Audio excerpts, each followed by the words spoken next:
네, 조기 대선 국면으로 들어서면서 주거 선호 지역의 집주인들이 매물을 거두어들이고 있다고 합니다. 대선 주자들의 부동산 공약에 따라 집값 상승을 기대하는 건데요. 어떤 공약들이 나오게 될지 최근 부동산 시장 동향과 함께 살펴보겠습니다. 김학렬 스마트 튜브 부동산 조사 연구소 소장 나오셨습니다. 소장 어서 오세요. 네, 안녕하십니까. 대선 앞두고 매물을 조금 거둬들인다는 보도가 좀 나오는데 왜 그럴까요? 집주인들이 좀 대선 이후 집값 오른다 이렇게 생각하는 사람이 많은 거예요? 일단은 불확실성이 싫은 것 같고요. 왜냐하면 지금 나오는 정책들이 대선 이후에도 이어질 거라는 기대를 안 하는 것 같고요. 혹시라도 지금 국민의힘이 여권인데 민주당이 이제 또 당선이 돼서 당이 바뀌게 되면은 조금 또 정책에 대한 기반이 바뀌지 않을까라고 하는 우려가 있기 때문에 일단은 6월 3일 대선 이후에 의사결정을 하겠다라는 생각들이 많아진 것 같고요. 그래서 급하지 않으신 분들은 매물을 다시 거둬들인 것으로 예상이 됩니다. 그러네요. 일단은 조금 지켜보자. 이제 한 50일밖에 남지 않았으니까. 그렇죠. 자, 과연 이제 국민의힘과 민주당에서 후보들이 나올 텐데 아직 정해지지 않았습니다만 부동산 관련 정책들은 당의 정체성에 따라 조금씩 다르거든요. 어떤 부분이 조금 주목하십니까? 어떤 부분을 주목하세요? 우리 지금 소장님. 이제 많은 분들이 아무래도 이제 탄핵 정국 이후고 계엄 이후기 때문에 민주당 쪽이 유리할 거라고 생각을 하고 있는 것 같아요. 여론에서 나오는 것도 그렇다 보니까 국민의힘이 추진해왔던 규제 완화 정책의 기조가 바뀌어서 조금 강화되는 것은 아닌가라고 우려를 하는 것으로 보입니다. 그래서 아마 민주당에서도 그걸 알고 있기 때문에. 규제를 강화하거나 그럴 것 같지는 않아요, 역으로. 왜냐하면 또 대선에서 당선이 돼야 되기 때문에. 그래서 최근에 이제 다른 방송에 나왔던 이재명 후보의 인터뷰 내용을 봐도 시장에 좀 자율적에 맡기자라는 내용들이 좀 나왔던 것 같고요. 그래서 그런 얘기를 좀 했습니까? 그래서 실질적으로 규제를 더 강화하기보다는 있는 내용들을 조금 챙기는. 그래서 지금 가장 2025년도에 부동산 키워드 하나 꼽아라 그러면은 공급 부족이거든요. 공급 부족. 늘 공급 부족 얘기가 있었는데 민주당에서 정권을 잡아도 공급 부족을 해결할 수 있는 어떤 윤석열 정부가 해온 그런 걸 좀 이어갈 거다 이렇게 예상하는 거예요? 그렇죠. 그러니까 좀 두 가지인데 예를 들어서 서울 도심 같은 경우는 정비 사업 말고는 공급할 방법이 없거든요. 재건축 재개발 말고는.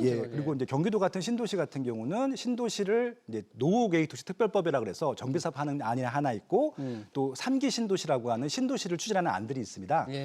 이게 이제 작년 11월 달 계엄 이후로 거의 정지가 되어 있거든요. 재건축 촉진법도 지금 통과가 안 됐죠. 그렇죠. 지금 거의 모든 정책이 정지가 되어 있기 때문에 실질적으로 공급을 한다는 것은 국민들이나 일반 시민들을 위해서도 굉장히 좋은 일이기 때문에 민주당이 정권을 잡는다 하더라도 이것들은 계속 추진할 가능성이 높아서 공급적으로는 저는 기대는 하고 있고요. 다만 때는 기대를 한다. 다만 이제 세금 완화하는 부분들에 있어서 서울은 계속 갈 것 같고요. 다만 좀 지방은 부동산 경기가 워낙 안 좋다 보니까 세금 완화나 대출 완화를 한다 그러면은 이제 지방 또 표를 의식해야 되기 때문에 서울을 제외한 수도권 혹은 수도권 외 비수도권 지역들은 좀 완화를 해주지 않을까라고 하는 정책적인 기대를 하고 있습니다. 네, 세금과 대출 완화가 되더라도 수도권 이외이죠. 그렇죠. 수도권의 경우, 특히 서울의 경우, 특히 비싼 집들에 대해서 민주당이 정권을 잡으면 세금이 더 무거워지지 않을까요? 일단은 취득세는 지금 1주택자들한테는 중과가 돼 있지 않고요. 문제는 지금 이제 종부세라고 하는 보유세와 양도소득세 부분들일 텐데요. 양도소득세는 일단 내년 5월 9일까지는 중과가 유예돼 있기 때문에 일반 과세로 진행이 되고요. 문제는 보유세인데 지난 정부 2020년도가 사상 최대의 종부세가 나왔었어요. 2020년? 강남권에 집이 대형으로 두 채 있으면 2억씩 나왔거든요, 종부세가. 그래서 이제 그것들 이제 공시지가라고 하는 그러니까 기준 시가 표준액이라고 하는 것들에 대해서 95%까지 잡았던 것들이 반영된 것들인데 윤석열 정부 들어서 그것들을 60% 수준까지 내려왔거든요. 공시가 현실화. 그래서 이제 실질적으로 아마 민주당 정부가 되게 되면은 90%까지는 아니더라 하더라도 70%, 80%까지는 올라갈 걸로 예상이 돼요. 공시가 현실화율이? 그래서 아마 실질적으로 보유세는 좀 고가 주택 같은 경우는 올라갈 가능성이 높다라고 일단 예측은 하고 있고요. 공시가 현실화율만 조금 올려도 세금이 무거워지잖아요. 그래서 윤석열 정부가 공시가 현실화율을 폐지하고 새로운 걸 만들겠다고 했는데 민주당 정부에서 좀 더 올라갈 것 같습니까? 그렇죠. 왜냐하면 세수 부족 문제들을 해결할 방법들이 별로 없기 때문에 민주당의 기조가 그런 것 같아요. 돈이 많은 사람, 집값이 비싼 쪽에서 세금을 더 걷어서 좀 서민들한테는 좀 세금을 좀 쓰는 방향들로 기조를 갖고 있는 것 같아서 이 네. 부분들은 좀 우려하고 있다 정도로만 말씀드리도록 하겠습니다. 그 부분에서 조금 더 예. 한때 이재명 대표가 뭐 기왕에 토지의 공공성을 중시했잖아요. 네. 그래서 조금 이제 비싼 집들을 갖고 있는 분들한테 세금을 무겁게 매겨서 좀 나눠준다. 뭐 국토 보유세 얘기까지 나왔는데 그렇죠. 그 부분은 좀 입장을 바꾼 것 같긴 합니다만 혹시 이 부분은 어떻게 봐야 될까요? 정치하시는 분들이 하도 이쪽 갔다 저쪽 갔다 하시거든요. 예. 그러니까 이제 이재명 대표, 이제 대표는 아니고 이제 후보가 됐죠. 전 후보, 예, 전 대표. 후보님도 어떤 인터뷰에서는 그걸 또 한다고 얘기했다가 또 반격이 들어오게 되면 또 다른 인터뷰에서는 또 안 한다고 그 하셨다가 아이디어를 버렸다 이렇게 예. 얘기도 해요. 예. 네. 근데 이제 일단은 실질적으로 당선, 그러니까 이제 그 민주당의 그 최종 후보가 돼서 공약이 나와봐야 알겠지만 최근에 가장 최근에 인터뷰를 보면은 강화하진 않겠다라고 얘기를 했거든요. 예. 그래서 일단 국토 보유세에 대한 얘기는 들어간 것 같고요. 그것은 이제 모든 토지에 세금을 매기는 거였었는데. 그 아이디어는 이제 예. 포기했다 이거죠. 예. 근데 네. 또 어떻게 될지 모르죠. 근데 당분간은 지금 집주택의 가격이 크게 오르거나 크게 빠지거나 그렇지 않은 시기거든요. 예. 그러니까 좀 더 좀 파격적인 정책이 나올 때는 주택 가격이 급하게 오르거나 급하게 빠질 때 나오는데 지금은 거의 정지 상태예요. 네. 그래서 한 아까 말씀하셨지만 50일 정도 이후까지는 의사결정을 미루는 상태이기 때문에 시세의 변동이 크진 않을 것 같거든요. 아, 시세 변동이. 그래서 일단 공약 나오는 거 보고 그때 예. 한번 판단해도 늦지 않을 것 같다. 그렇게 생각하고 있습니다.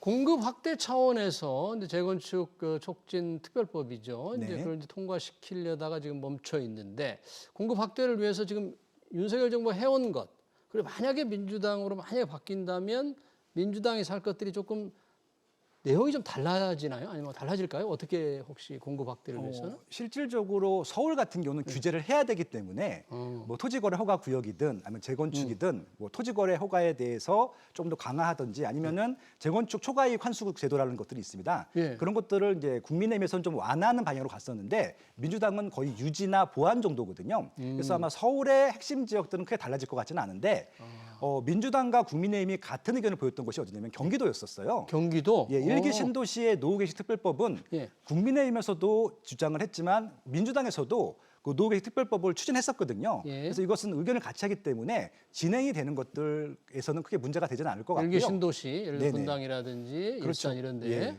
그런 분들은 좀 속도가 네, 좀 날 수 있다. 왜냐하면은 서울이 집값이 올라가는 것은 서울로만 수요가 몰리고 있기 때문이거든요. 예. 경기도의 새 아파트들이라든지 교통망이 좋아지게 되면은 서울에 몰리고 있는 수요들을 좀 물기를 돌릴 수 있잖아요. 분산시킬 수 있고. 그래서 아마 민주당에서도 서울의 집중화를 막기 위해서는 경기도에 있는 이런 좀 그 신도시의 노후개시 특별법에 해당되는 그런 좀 신도시들은 혜택을 볼 수도 있다. 그렇게 예상을 하고 있습니다. 네, 상당히 중요한 지적 같아요. 경기도 분야, 경기도에서는 국민의힘과 민주당이 생각이 좀 비슷하다. 그렇죠. 접점이 있다 그러는데 실제로 지금 부동산 수요만 보면 똘똘한 한치 현상이 워낙 강화돼가지고 서울의 좋은 지역, 주거 선호 지역 집값만 계속 오르잖아요.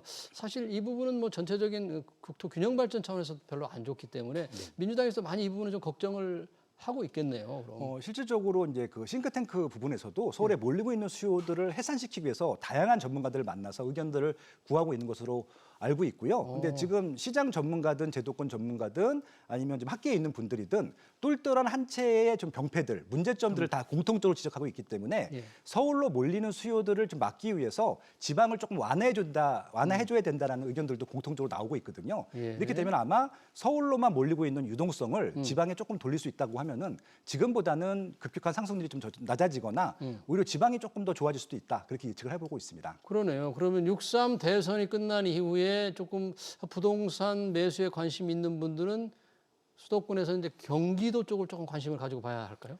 저는 일단 분당이 제일 앞서가고 있고 제일 분당. 좋은 입지이기 때문에 분당의 재건축들, 그러니까 서현동, 순회동, 정자동 그리고 이제 임해동이라고 하는데 이쪽이 선도지구로 지정됐거나 선도지구 지정과 상관없이 가장 먼저 가장 잘 진행이 되고 있는 지역들이거든요. 이 지역에 아마 재건축들이 활성화되면은 다른 지역들도 잘 되지 않을까 그렇게 예상하고 있습니다. 아, 선도지구들. 네. 일산 같은 경우는 뭐 조금 수익성이 낮아서 속도가 나지 않을 거다 이런 분석도 좀 있었던. 일산은 두 가지 문제가 있는데 그러니까 분당 같은 경우는 자체 수요도 많고 외부에서 들어오려고 하는 수요도 많거든요. 예. 근데 이제 그 일산 같은 경우는 문제가 뭐냐면은 주변의 시세가 낮아요. 그래서 주변에. 실질적으로 건축비를 투자해서 신축 만드는데 돈이 많이 들거든요. 그래서 그 돈이면 차라리 주변에 있는 신축을 사는 게 더 이득일 수 있다는 사업성이 낮다는 얘기죠. 그런 문제가 하나가 있고 예. 일산 주변에 굉장히 또 많은 신도시들이 생기고 개발되고 공급되고 있기 때문에 대곡 이런 데 말씀하시는 겁니까? 그렇죠. 그러니까 예를 들어서 일산 신도시의 가장 큰 적은 아이러니하게도 같은 고양시 내에 있는 덕양구거든요. 덕양구. 예, 뭐 삼성, 덕은, 원흥, 원당 그리고 뭐 이런 향동 신규 아파트가 굉장히 많이 생겼어요. 예. 근로 수요가 또 뺏기고 있고 더군다나 또 GTX-A가 파주 운정 신도시까지 개통이 되다 보니까 그렇죠. 파주까지도 수요를 좀 뺏기고 있고 그리고 한강 건너편이긴 하지만 일산대교 넘어오게 되면은 김포도 하나의 경쟁지거든요. 그래서 일산 신도시는 지금 신도시로서 노후계획 특별법이라든지 아니면 재건축이든 리모델링이든 빨리 새 아파트를 공급하지 않으면은 주변으로 계속 수요를 뺏깁니다. 그래서 주변으로 뺏긴다. 사업성도 낮은 데다가 예. 경쟁 공급이 많기 때문에 이 두 부분의 좀 리스크가 분당보다 많다 볼 수 있죠. 이 공급 부분에서 굉장히 이제 중요한 얘기들을 계속 해주시고 계시는데 아까 잠깐 언급했던 재건축 초과이익 환수제도 이제 국민의힘에서는 그리고 윤석열 정부에서는 이거를 조금 재건축 활성화 위해서 폐지하려고 했잖아요. 그렇죠. 근데 이 폐지에 대해서 민주당이 끝까지 반대를 했죠. 네. 그러면 민주당 정부가 되면 이 재건축 초과이익 환수제는 살아 있겠네요. 그러니까 이것들에 대해서 그 이재명 후보가 정확히 아직 얘기를 안 했어요. 3프로 TV에 나와서 들은 인터뷰가 있었거든요. 네. 그냥 비싼 주택들은 비싸게 내버려두는 게 맞겠다라는 의견이 하나 있었고요. 아, 비싸서 사는 사람들은 네. 자기 돈으로 사는데 그 네. 사람들을 1주택자라면 예. 막을 필요가 없다. 그리고 또 하나 초과이익 환수금에 대해서도 이것들을 굳이 억지로 거두려고 하는 것들보다는 자연스럽게 걷는 게 낫다고 말씀하셨었거든요. 그래서 예.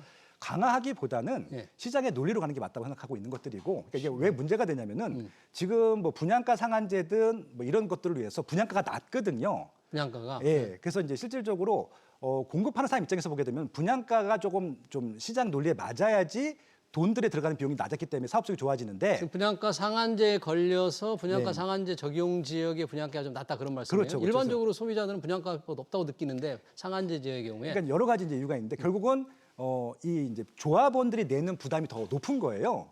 예, 그래서 그런 부분들 때문에 시장의 논리에 맡기자는 의견도 제가 들었었거든요. 그래서 지금 저는 더 강화를 하지는 않을 것 같고 예. 폐지는 못하더라도 완화는 하지 않을까. 내지는 분양가 상한제를 풀어주지 않을까 정도로만 기대를 하고 있습니다. 그래요. 네. 뭐 하여튼 이제 명확하게 공약이 나와봐야 되니까 공약이 최종적으로 나오면 또 좀 분석을 해야 되겠는데 관련해서 전월세 이 갱신 주기라는 게 있지 않습니까? 네. 이 부분도 꽤 세입자들은 관심이 있을 것 같아요. 지금대로 갈까 아니면은 좀 더 세입자에게 유리하게 갱신 주기를 늘리지 않을까? 이건 집주인도 상당히 생각을 많이 할 텐데. 양쪽이 다 관심이 많은 분야이기도 하고요. 예. 그러니까 연초에 그 영구적으로 갱신권을 주자라는 영구적으로? 안이 한 번 나왔다가 그 역풍을 맞고 들어갔었고요. 또 한 번은 10년은 유지해 주자. 10년이나. 예, 그래서 그 민주연구원가에 거기서 또 의견을 냈는데 그래요? 그것도 역풍 맞고 다시 들어갔고요. 그래서 그것도 시장 논리를 하자는 얘기가 지금까지는 이제 논리인데 또 어떻게 될지 모르죠. 근데 이제 중요한 건 뭐냐면은 임대차 입법이 시장에 미친 영향은요. 시장 가격들을 3중, 4중으로 지금 만들고 있거든요. 아, 가격에. 예, 그래서 이것들이 만약에 실질적으로 시장 가격이라고 하면은 예측이 가능한데 네. 어떤 것들은 쓰고 어떤 것들은 안 쓰다 보니까 이 시장에 뭐 2중 가격, 3중 가격이 생기다 보니까 세입자분들도 예측이 불가능하고 임대인들도 이게 예측이 가능해야지 다주택을 해서 임차 물건을 내놓을 텐데 그게 불가능하다 보니까 다주택을 안 하려고 하고 있습니다. 그래서 실질적으로 시장의 임차 매물을 줄이는 부작용이 발생하고 있고요. 그러네요. 임차인들도 나중에 이게 이제 실질적으로 또 한꺼번에 올라가게 되면 부담이 되기 때문에 아싸리 좀 낮은 지역으로 선택하는 경우들도 있어가지고 예. 오히려 지금 그러니까 수요자, 임차인 입장에서도 좀 문제가 되고 임대인 입장에서도 지금 불가능성이 커지다 보니까 최근에 와서 뉴스 많이 보셨겠지만 전세 매물이 급감하고 있다는 기사가 전세 나오고 있습니다. 매물이 그래서 줄고 있다. 다주택자들이 투자를 할 수가 없는 상황입니다. 아. 예, 그러다 보니까 좀 계속 줄고 있어서 예. 이건 인권 임대차 입법의 전 부작용을 생각하고 있거든요. 예. 그래서 이건 분명히 어떤 형태로든지 간에 전 폐지하는 게 맞다고 보는데 아, 임대차 입법의 예. 규제는 폐지해야 된다. 근데 이제 이것들을 보완하는 좀 정책들이 나왔으면 하는 것이 개인적인 바람입니다. 그래 한때는 이제 임대차 입법에 관한 규제를 좀 더 강화하는 네. 임대차 주기를 더 늘려야 된다는 게 이제 뭐 민주당의 생각이다 단톡방에서 돌았는데 그거보다는 원활하게 하기 위해서는 오히려 완화해야 된다. 민주당이 좀 얘기를 들었으면 좋겠네요. 왜냐하면은 임차 물건을 공급할 사람이 필요한데 정부가 할 수는 없거든요. 민간에서 해야 되는데 예. 뭐 임대인 입장에서 이런 좀 부작용이 있고 수익이 안 보이는 것들 투자할 리가 만무하잖아요. 예. 그래서 이건 임대인들한테도 조금 유리한 측면이 있어야 되는데 현재 임대차 입법은 임차인만을 위한 제도이기 때문에 심지어 이게 임차인을 위한지도 모르겠어요. 근데 결국은 그래요? 임대인한테는 전혀 이득이 안 되는 법이기 때문에 아마 다주택을 안 하려고 할 겁니다. 네, 다주택자가 있어야 또 임대 물건이 나오기 때문에 다주택을 막으면 임차인이 갈 곳이 없어지는 또 그런 문제가 생기니까요. 자, 이 대선이 지금은 정중동이라고 하는데 뭔가 대선의 이 공약들이 집값에 얼마나 앞으로 영향을 미칠까요? 아마 시장의 흐름이 더 중요할까요? 대선 공약이 미칠까요? 공약은 초반에 잠깐은 영향을 줄 수 있는데 궁극적으로는 수급이거든요. 수급. 수요 대비 공급이 해소가 됐는지 안 됐는지 그리고 수요가 좀 커졌는지 줄어드는지 그래서 결국 시장 논리로 갈 거라고 예상을 하고 있고요. 예. 지금처럼 똘똘한 한 채 기조로 정책이 다 포커싱이 돼 있다 보면은 서울 수요는 계속 끊임없이 증가할 것이거든요. 그래서 지방을 좀 활성화시켜 줄 수 있는 법이 나올 것인지 오히려 이런 것들 정책에 영향을 받는다 하면은 지방 같은 경우는 영향을 받을 수 있는데 서울 같은 경우는 어떤 정책이 나온다 하더라도 이 똘똘한 정책 기조가 바뀌지 않는 이상은 계속 올 수밖에 없을 것 같다는 생각이 듭니다. 지방의 경우에 정부가 지금 LH를 통해서 악성 미분양, 준공업 미분양을 사준다고 했는데 뭐 그럼에도 불구하고 시장이 좀 깜짝도 안 하잖아요. 어떤 추가적인 대책이 좀 필요할까요? 그건 정부가 억지로 사는 것이 아니라 민간인들이 사서 자연스럽게 임대 시장을 만드는 게 맞을 것 같거든요.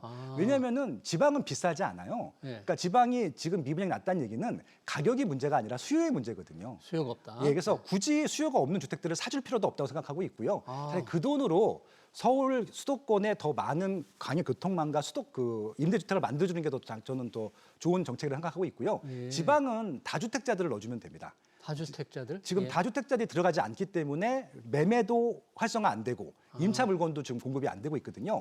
지방도 보시면 매매가는 안 올라가지만 전세 가격은 꾸준히 조금씩 올라가고 있거든요. 그 얘기는 실수요하는 주택들이 부족한 겁니다. 그래서 이런 부분들은 좀 감안한다고 하면은 좀 투트랙 전략으로 서울 주도권은 조금 규제를 한다 하더라도 지방은 좀 완화 정책, 특히 취득세부터 좀 중가를 낮춰주는 방안부터 좀 이렇게 추진하는 것이 가장 좋은 정책이라고 생각을 합니다. 네, 지방에 사주는 것보다 수요를 진작시키는 대책이 좀 필요하다. 이렇게 정리를 하도록 하겠습니다. 대선 공약과 부동산 시장 영향까지 얘기 잘 들었습니다. 지금까지 김학렬 스마트튜브 부동산 조사연구소 소장이었습니다. 네, 고맙습니다. 고맙습니다. 네.